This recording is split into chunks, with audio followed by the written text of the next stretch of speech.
A Tale of Magic. Chapter 12, The Unwanted.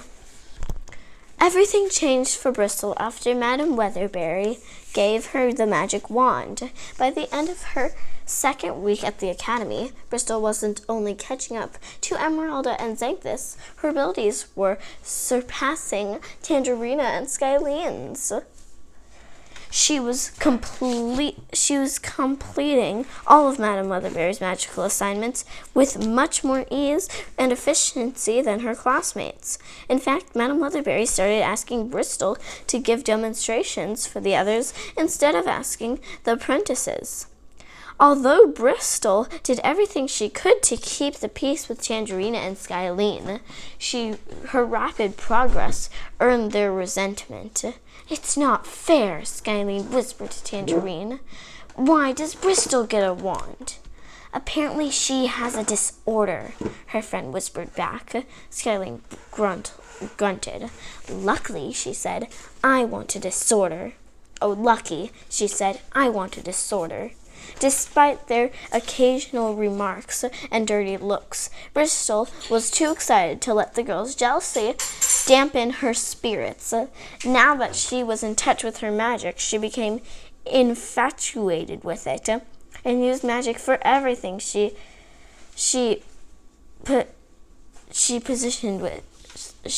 interacted with, and used magic for everything she possibly could. Bristol waved her wand to open doors and drawers to put on her shoes and clothes, and at night before bed she would dance about her room and make her boots magically twirl around her. At meals, Bristol even used magic to feed herself, levitating food directly into her mouth. However, she quickly stopped this practice as it seemed to annoy everyone at the dining table.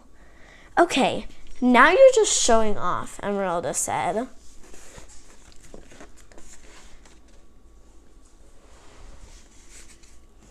Once the students had all mastered their early improvement and rehabilitation exercises, Madam Weatherbury moved on to the next subject in her curriculum. She led her students to a tower in the castle that was completely empty except for dust and cobwebs. Perhaps the most miraculous part of magic is the ability to create something from nothing, Madam Weatherbury said. So for your first manifestation lesson, I want you to fill this room with pieces of furniture. Keep in mind that manifestation is similar to improvement, except there are no existing materials to work with. Summoning elements and visualization try to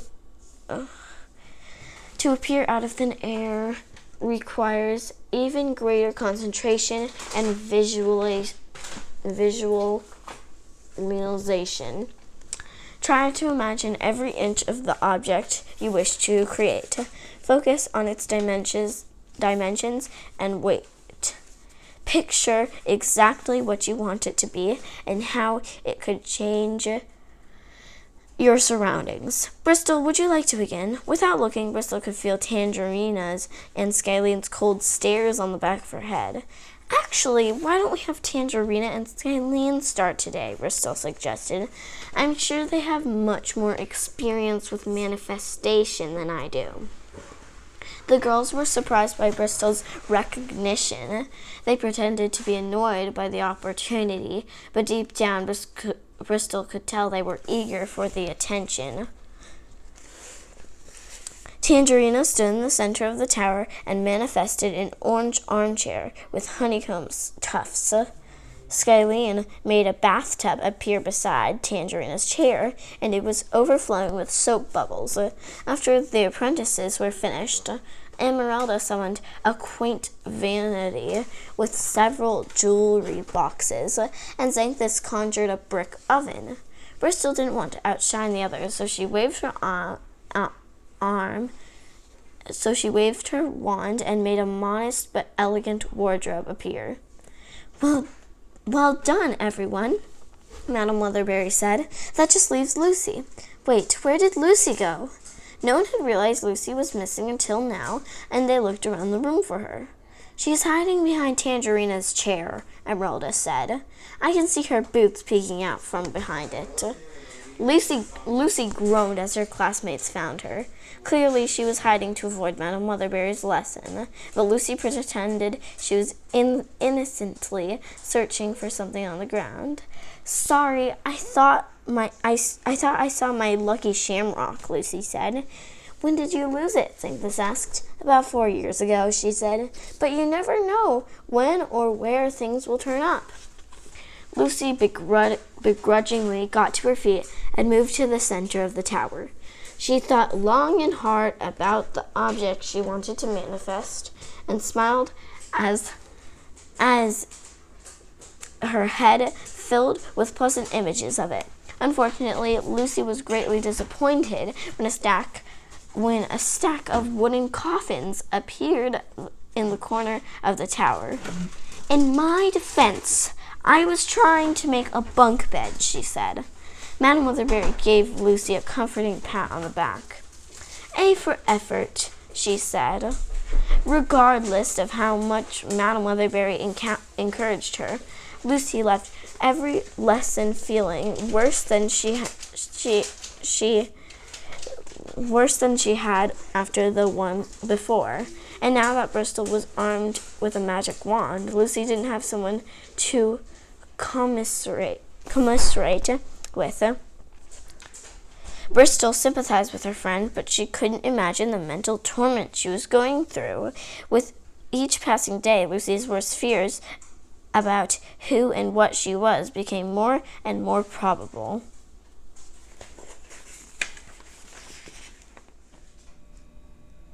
The next morning, Madame Leatherberry's lesson started immediately after they finished breakfast.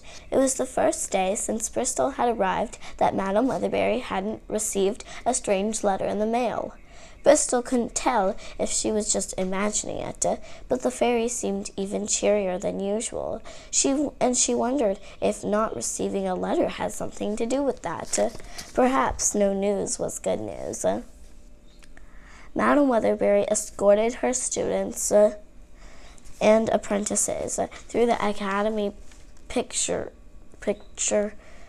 property and halted the procession in the middle of two steep hills.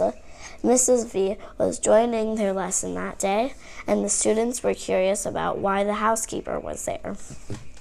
Now that you've been introduced to improvement, rehabilitation, and manifestation, today's lesson will focus on the fourth and final category of magic, imagination.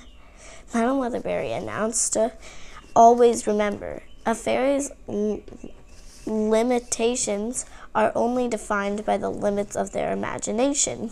Over the course of your careers, you'll encounter problems and obstacles without obvious solutions. It'll be up to you and you alone to create remedies for those particular predicaments. Mrs. V was kindly volunteered to help us with today's exercise. I have absolutely no idea what I've signed up for and am genuinely terrified, ha, Mrs. V said. The housekeeper climbed to the top of the first hill and anxiously waited for the activities to begin. For this morning's assignment, each of you will use your imagination to magically transport Mrs. V from one hill to the other, Madame Leatherberry instructed. Try to make your method as original as possible. Use what you learned in your improvement, rehabilitation, and manifestation exercises to bring your imagination to life. Lucy, we'll start with you. Geez, Lucy said in despair. Mrs. V, I'm really sorry for however this turns out. The musician's daughter cracked her knuckles and focused all the energy on the housekeeper. Suddenly, a massive sinkhole appeared underneath Mrs. V and swallowed her whole. A few tense moments later, another sinkhole appeared on the second hill and spat the housekeeper out like a piece of rotten fruit. "Oh, thank God," Lucy said with a deep sigh of relief. "To be honest, I wasn't sure we'd ever see you again." Mrs. V was anything but relieved. She got to her feet and wiped the dirt off her clothes with shaky hands. "Madam Weatherbury," the housekeeper asked, "could we please add a clause about safety to your instructions, so today's lesson doesn't kill me?" "Ha ha!" "Of course we can," Madam Weatherbury obliged. "Children, I don't think this will be a problem for the rest of you, but try transporting Mrs. V without the use of natural disasters. Bristol, you're up next." To Mrs. V's delight, Bristol's approach was much gentler than Lucy's. She waved her wand, and a giant bubble appeared around the housekeeper. The bubble floated through the air and calmly carried Mrs. V to the opposite hill. "Well, that was just lovely," Mrs. V said. "Thank you, Bristol." One by one, the students and apprentices stepped forward and applied their own solutions to the task. Tangerina sent hundreds of bumblebees buzzing towards Mrs. V, and the insects raised her into the air and plopped her down on the other hill. Skylene summoned water from a nearby stream and transported Mrs. V like a moving water slide. Esmeralda moved her hand through the air like she was slowly waving goodbye, and a bridge made of gold topaz appeared between the hills. "Wonderful work, ladies," Madam Weatherbury said. "Saying this, that just leaves you." Everyone turned to the boy, but he wasn't paying any attention to the lesson. Sanctus was staring into the distance with a disturbed expression, as if he had seen a ghost. "Madam Weatherbury, who are they?" he asked. Sanctus pointed, and the others looked in the direction he faced. At the edge of the property, just inside the hedge barrier, were 4 people in matching black cloaks.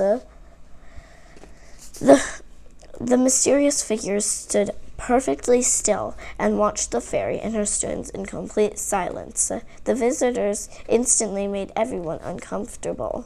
No one had noticed them arrive, so no one knew how long they had been standing there. However, none of the children was more unsettled by the unexpected guests than their teacher was. "Madam Weatherbury, do you know those people?" Emerald asked.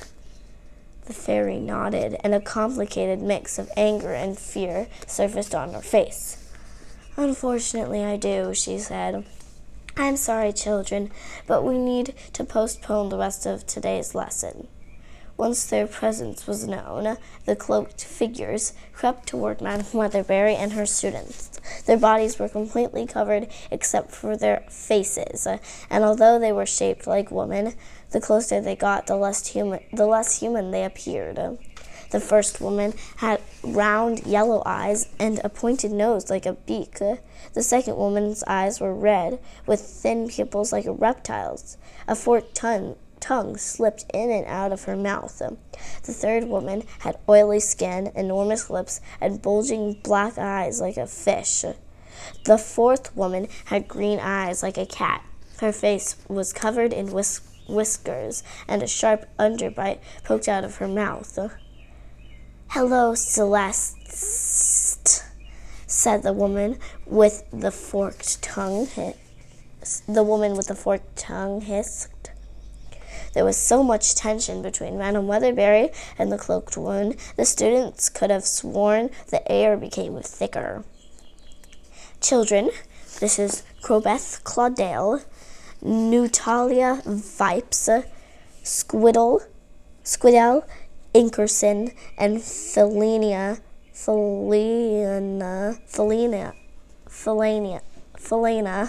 Scratchworth," the fairy announced. "They're old acquaintances of mine." Lucy crossed her arms and gave the visitors a distrusting glare. "I'm guessing those are chosen names," she said.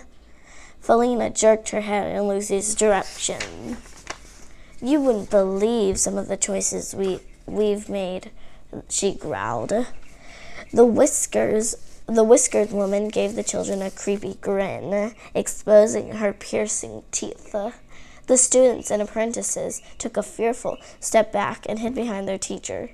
"All right, that's enough," Madam Weatherbury ordered. "Obviously, you've made the journey to speak with me, but I will not do it in front of my students. We will continue this conversation in the privacy of my office, or not at all." The woman didn't object to Madam Weatherbury's demand. The fairy turned on her heel and escorted her unwelcome guests toward the castle. Bristol and her classmates had so many questions about the visitors, but as they looked to one another for answers, everyone was equally confused. Even Tangerina and Skyline were puzzled about what was happening. "Mrs. V," Tangerina asked, "who are those women?" Mrs. V watched the visitors move across the property with disgust. "Those aren't women," she said. "Those are witches." The students and apprentices collectively gasped. "Witches?" Skyline asked in shock. "But how do you know?" "You can always spot a witch by her appearance," Mrs. V told them. "Witchcraft leaves a mark on those who practice it. The more a witch partakes, the more it changes her into a monster. And if my eyes aren't deceiving me, those four have had an awful lot of practice." As the witches climbed the front steps, Crowbeth spun her head all the way around like an owl to send the children one final scowl before she entered the castle. "But why are they at an Academy of Magic?" Emeralda asked. "What do they want with Madam Weatherbury?" "I don't know," Mrs. V said, "but we'd all be wise to keep our distance from them."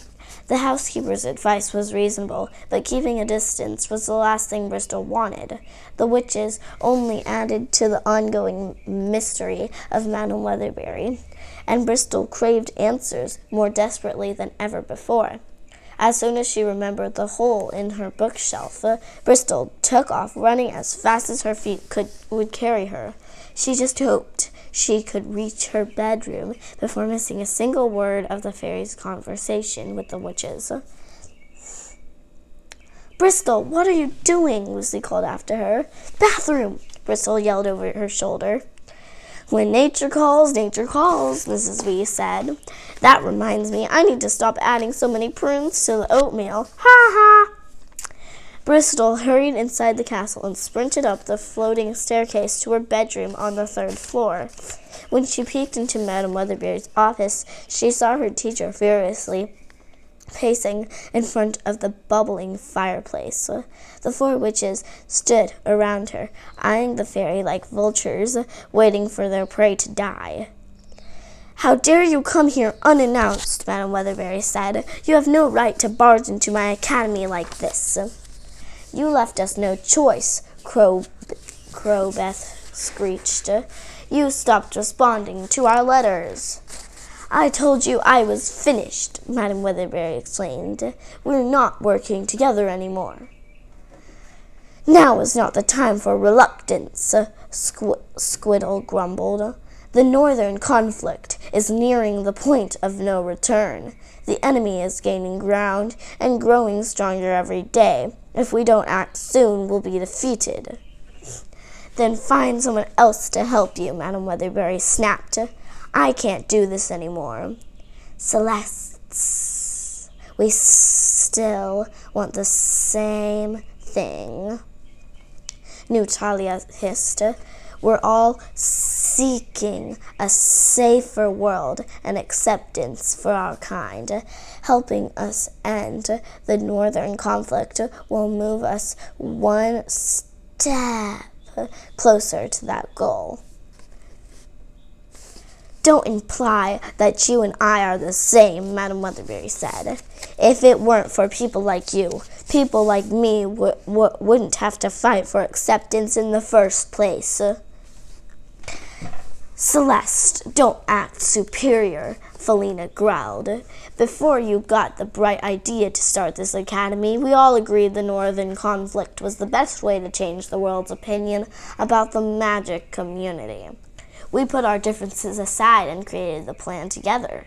None of us predicted it would last this long. None of us expected it would be this grueling. But like it or not, the conflict continues. Victory is still possible. But if we don't finish what we started, everything we've worked for will be lost. Madam Weatherberry had a seat behind her desk and covered her face with her gloved hand. Bristol had never seen the fairy look so overwhelmed. You don't understand, she said. I still believe in our plan. I can't help you because I can't face her again. Bristol had no idea who Madam Weatherberry was talking about, but the way the fairy referenced the person gave Bristol chills. She hadn't thought her teacher was scared of anything or anyone, but obviously Madam Weatherberry was deathly afraid of whoever they spoke of. Celeste, you're the only one who can face her, Crowbeth screeched. No one has the power to stand up to her but you. No one.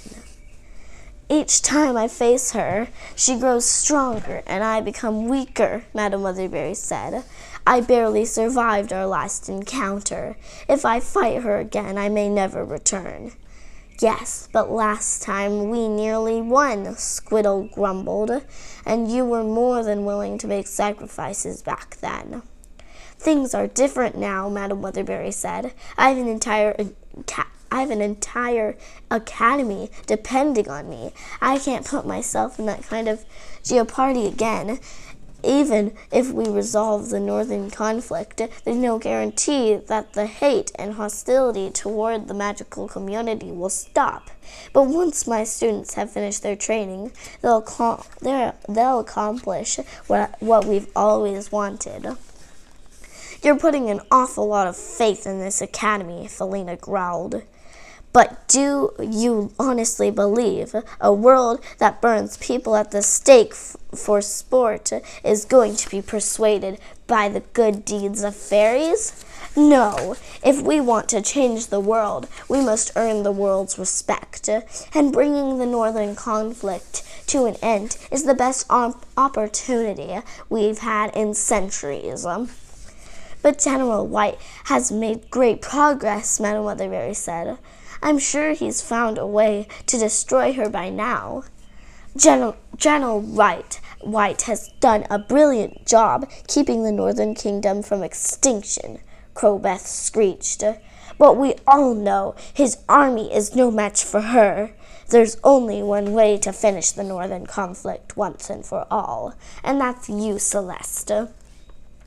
Nutalia leaned toward Madam Weatherberry and took her hand. Join us, she hissed. Together we can make a brighter future, not just for ourselves, but for your students as well. Madam Weatherberry went very silent as she considered the witch's request. Tears came to her eyes, and she slowly shook her head, not because she disagreed with her visitors, but because she knew they were right. Fine, the fairy said with a heavy heart. I will help you end the Northern conflict, but afterward, I never want you to see the four of you ever again. You'll find no objection from us, Felina growled. End the Northern conflict, and we'll never need you for anything again. Good, Madam Weatherberry said. Then God have mercy if I don't succeed. The witches were pleased that they had convinced her. Madam Weatherberry put a few of her belongings into a glass suitcase and left her office. Bristol hurried out of her bedroom and caught up to her teacher and the witches in the entrance hall. Madam Weatherberry, she called to her, are you going somewhere? It was difficult for Bristol to pretend she didn't know what was happening, but not nearly as difficult as it was for Madam Weatherberry to pretend everything was all right. I'm afraid I have to leave the academy for a couple days, the fairy informed her. The ill friend I was telling you about has taken a turn for the worst. Will she be all right? Bristol asked. I certainly hope so, Madame Weatherberry said. Can you let Mrs. V and your classmates know I'm gone? Of course, Bristol said. The fairy gave her a bittersweet smile and led the witches out of the castle. Bristol ran after them and stopped her teacher on the castle's front step. Madame Weatherberry, she called, wait! Yes, dear, what is it? To the fairy's surprise, Bristol threw her arms around her and gave her teacher a hug goodbye. Madame Weatherberry eyed the girl's curious behavior, not knowing what to make of it. Please be safe, Bristol said. Illnesses can be contagious, you know. Don't worry, I'll be fine, the fairy said. Please look after the others while I'm away. Bristol nodded and released Madame Weatherberry from her tight embrace. The fairy tossed her brooch on the ground, and the golden carriage grew to its full size. She whistled to a field nearby, and 4 unicorns excitedly galloped toward the carriage, and its reins magically fastened around them. The fairy and the witches climbed aboard the golden carriage, and it raced through the property, eventually disappearing into the hedge barrier. Bristol waved as they left, but as soon as they were out of sight, she froze and looked into the distance with fear. She couldn't fight the terrible feeling that she'd never see Madame Weatherberry again.